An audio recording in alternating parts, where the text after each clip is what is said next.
Good morning once again. Last month, we launched Operation Confiscation. Yes. We seized 21 illegal all-terrain vehicles, dirt bikes, motorcycles. And at that time, we said there really wasn't a law on the books in Paterson to make sure, Madam BA, that we were able to keep what we seized. Well, now we have a message for all those malefactors that were operating these tools of terror.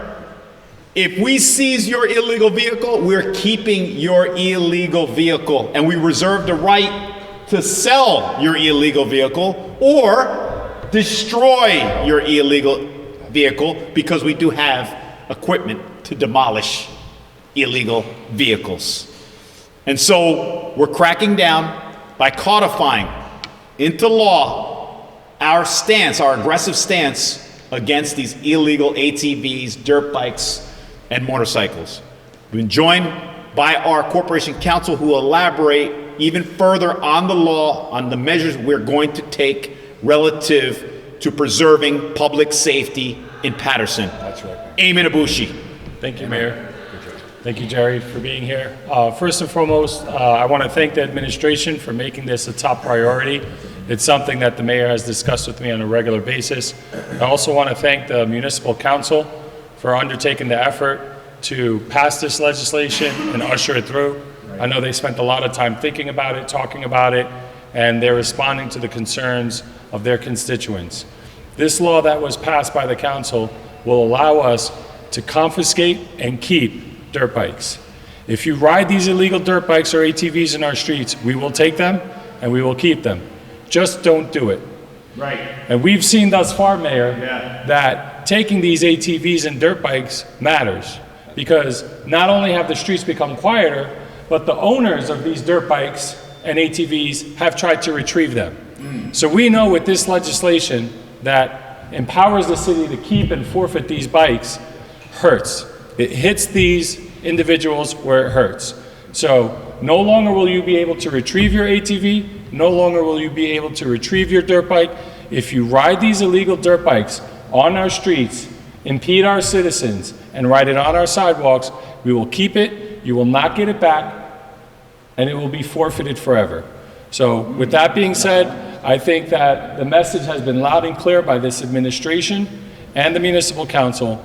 Don't do it here in Paterson. Thank you. Thank you. Very well said. Thank you. Thank you. And I want to credit our corporation counsel, because immediately after that announcement relative to Operation Confiscation, he sat down and said, Mayor, we're going to have an ordinance. And so now we have an ordinance, and I appreciate what you said as far as the forfeiture forever, and also you're going to get fined. So we're going to, like you said, hit you where it hurts. So that's the message to the malefactors.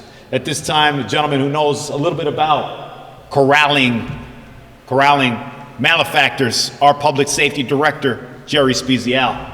Thank you, Mayor. Good morning. From a law enforcement standpoint, what I want to tell you we're going to do is we're going to be smart. We are going to use precision-based policing. We are going to meet with our command staff, captains, all of our supervisory staff, and come up with a comprehensive strategic plan on how we're going to accomplish this safely. Because these people ride extremely recklessly throughout our sidewalks, our streets. They land into people's vehicles. I mean, this is a dangerous situation. So we are taking this serious. We will meet, we will strategically plan, and we will set out to go and confiscate those bikes. In one night, 2 weekends ago, I had over 100 in the BP gas station. The entire parking lot was filled. Imagine trying to send one patrol car. By the time the others get there, they're already fleeing in a dangerous way. So we are going to be smart in the way we do this. We're going to be precise, and we are going to make sure the message should ring loud and clear. You come here to the city of Paterson, you ride those motorcycles on our streets or sidewalks, we are going to take them, we are going to cite you, and we are going to remove them forever. So that is the message. Thank you very much. Thank you. Yes. So at this time, you've heard from us. I'd like to hear if you have any questions. Alex, you look like you're chomping at the bit, or maybe you could use an uptown. Yeah, that's what I thought. Does anyone have a question for the corporation counsel? Okay, Ming Dynasty. Places that sell these. Oh, that's interesting. Yeah, that's interesting. Okay. Yeah, I can answer. And then Alex, he'll take your question. You want to answer? Or, yeah, if you would. Thank you for that question. So at this point, this regulation and ordinance addresses the use of these bikes on our street, which is the issue, which is the problem that the constituents have raised to the administration as well as to the council. We've now addressed that problem. The actual sale and possession of them, in the sense that they're not being ridden, in the sense that they're not causing issues for the public, is not an issue that's yet before the council or before this administration. And if that becomes a problem, we'll certainly deal with it at that time. Alex had a question for the director. Sure. For the director, Yes. for your officers, what's the probable cause that you articulate to confiscating this? Absolutely, as you know, uninsured vehicle, unregistered vehicle, no safety equipment, not safe for on-road use. They're off-road vehicles. There's so many different aspects. Uninsured, just the mere, as a police officer, just the mere fact that you see someone driving without a license plate, driving without safety equipment, you have more than enough probable cause. If you see it, you can seize it. Can I elaborate on that? Yeah, if you would elaborate. Thank you. because I didn't want to get into the, According to the state statute that gives us the authority to enact this ordinance, the city is allowed to designate these ATVs and motorbikes as inherently dangerous to the public. As such, it's prohibited to ride them in the city, period.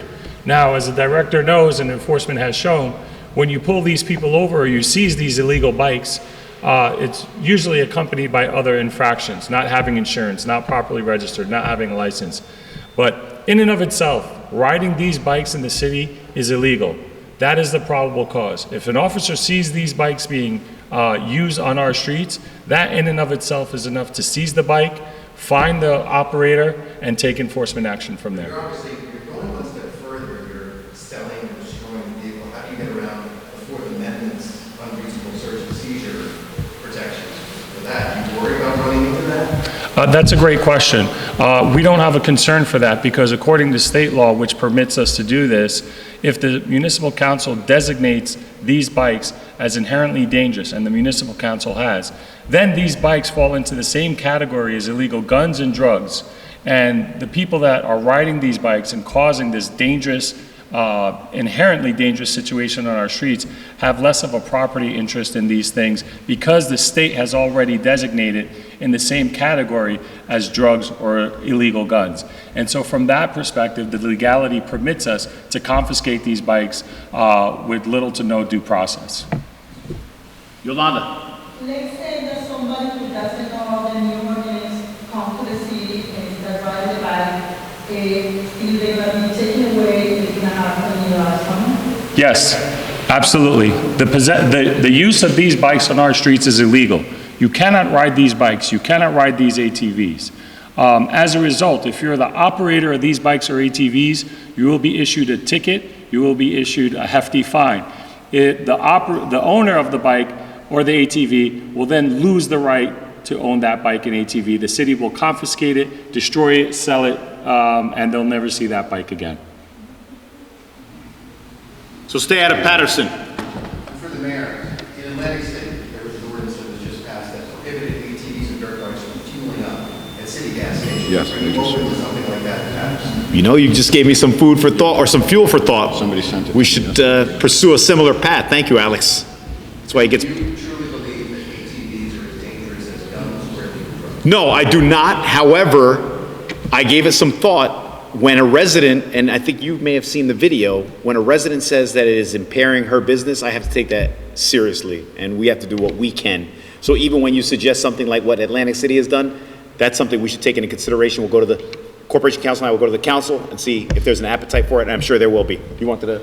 Can I just add? Yeah, please, please. And on that note, as to whether or not ATVs are as dangerous as illegal guns or drugs, the state legislature and the governor has agreed that it is.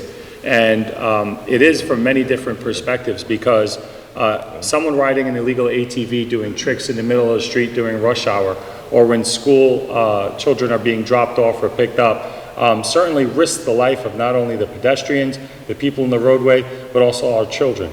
And so in many of the same ways that a gun can be discharged and have unintended consequences and targets, the same thing can be said for people riding illegal dirt bikes, illegal ATVs on our streets, on our sidewalk, all hours of the day and night, and putting our pedestrians at risk of imminent bodily harm, death, and injury.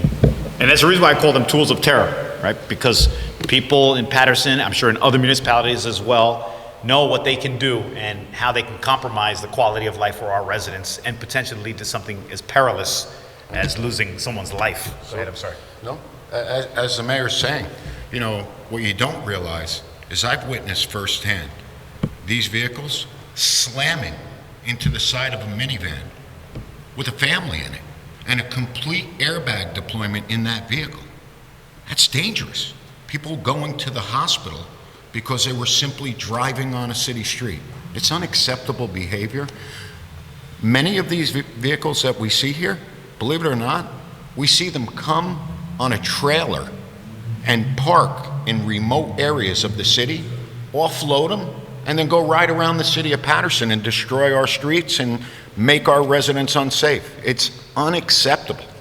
Not going to happen here. Are you interested in going after the owner of that trailer, going after the person there for criminal penalties and liability? Absolutely. If we had gotten on front of that, we would have towed that vehicle, we would have towed that trailer as they were loading that vehicle back on, as a means of the conveyance for that contraband. Are there any designated areas that you could possibly? No. You know, we don't have a lot of land. Yeah, we're 8 square miles. We shoehorn 160, maybe 170, maybe 180,000 people in there. Yeah, we are one of the most densely populated cities. In fact, like We're the second most. right after New York City, Out in New York. of a municipality with 100,000 or more people. Paul, I'm sorry. Oh, come on. Ignorance is never an excuse. Yeah, no, that's not a valid defense. No. It's like Well, I mean- when there's tinted windows. Right. I was just thinking that. A simple analogy. You know, ignorance is not a defense in the law. Think about it. You know you're not supposed to have dark tinted windows. You're going to play, I didn't know they were, doesn't work that way. I'll be honest with you. Don't work. That's why we're having this press conference, Paul, so people will know. Hopefully they watch your respective news channels. Go ahead. Are you worried about a spillover effect? People just going into Clifton and saying, okay, we'll get to it that's a good here. question. It'll become a problem in the Well, we're hoping Clifton, Passaic, they'll follow suit and they'll do what we did as far as the legislation is concerned. So to both the mayors that I know very well, I strongly suggest that you pursue a similar path when it comes to cracking down on illegal vehicles. And also, this is a problem that's existed for many, many years, decades. If you think about in the late 1970s, when I was a teenager, Wayne had this problem, and what they ended up doing is they made an entire squad with enduro bikes, motorcycles, that were street, off-road, registered and plated, so that you could follow on the street and follow on the off-road. And that's how they combated it as well. But they were seizing them and doing it, as far as I know, back in the 70s.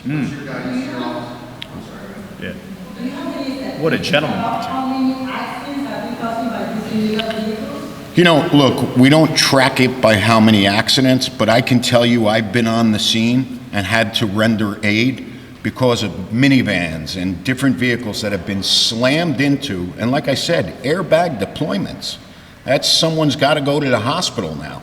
So, you know, it drains our resources, it drains EMS, it drains the fire department, it drains the police department, and it disrupts the entire quality of life here in our city. Well said. Okay. Alex, sorry.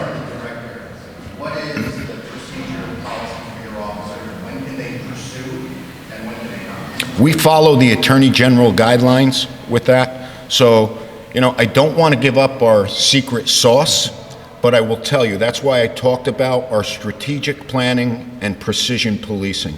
We're going to be smart. We're going to do this right. I don't want a police officer endangered. I don't want the public endangered. And I certainly don't want the individual riding endangered. The issue is remove that bike from the road or that off-road vehicle and use the law. And just to piggyback on that real quick, the statute and the ordinance permits us to levy a fine, which the city has been doing. That fine will go directly to the city and fund further enforcement of this ordinance. And so when we catch people riding these illegal dirt bikes, Mayor, and ATVs, they will be fined. These bikes will be confiscated, and those fines will go right back into funding additional enforcement initiatives by the police officers, including overtime and other activities that are needed to strategically address this issue and make sure that the law enforcement personnel are following the AG guidelines. So the operation will pay for itself. Just if these vehicles are illegal and they need fuel to run, wouldn't a point of penetration be where if there's some legislative effort where if these vehicles aren't registered or they don't have license plate, they're not allowed to be fueled at gas stations? Yeah, you were alluding to something similar to that. You want to elaborate on that? Yeah, Pennsylvania. Pennsylvania did it, and they did it with gas stations. If you came in with a trailer, and as I said, some people come here with trailers. If the bike is on a trailer, they can get gasoline. However, if you pull in and you are an off-road bike with no, or off-road vehicle with no registration, no plate, nothing like that, safety equipment, they cannot fuel you up. It did help, and it did cut down on some of the issues. I think we also ahead, yeah, we also want to be careful so that gas station owners and people providing a service in this city aren't unnecessarily burdened and they're not placed in the role of playing police officers. Additionally, it's my understanding that because of these types of legislations, the people operating these illegal dirt bikes and ATVs are bringing their own gas. Yes. And are seeking to avoid gas stations for a bunch of reasons. Some of them being possibly law enforcement activity there or other issues. So I think the police director and our police officers have done an amazing job on being very strategic, making sure that no one in the public is put at harm or at risk when enforcing this ordinance and this statute. And I commend them for that and expect that they'll continue to find creative, safe ways and targeted ways to enforce this ordinance. Absolutely. Yes, sir. Thank you. Thank you. Well said. I approve that message.